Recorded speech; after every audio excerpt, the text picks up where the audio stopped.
Hi, this is Visit Pro 3 channel. In today's video, I will show you how to see your history on Spotify.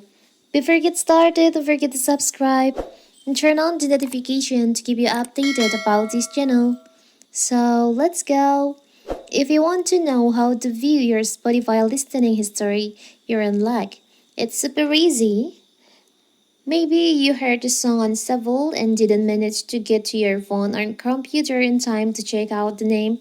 Perhaps you fell asleep listening to a podcast and want to find out how many episodes you missed.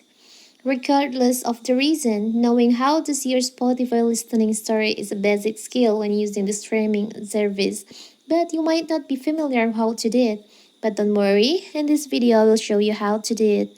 So first of all, of course, we have to open our Spotify. Now you can just go to your profile by tap on the up left corner here, and you'll find there is an option recent. You can just tap on that. Can wait.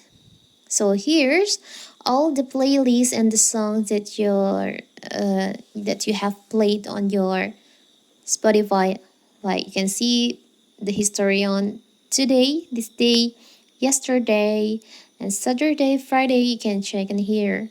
It's a simple, right? So that is how to see your history on Spotify. Don't forget to like and subscribe and turn on the notification to keep you updated about this channel. Thank you and see you.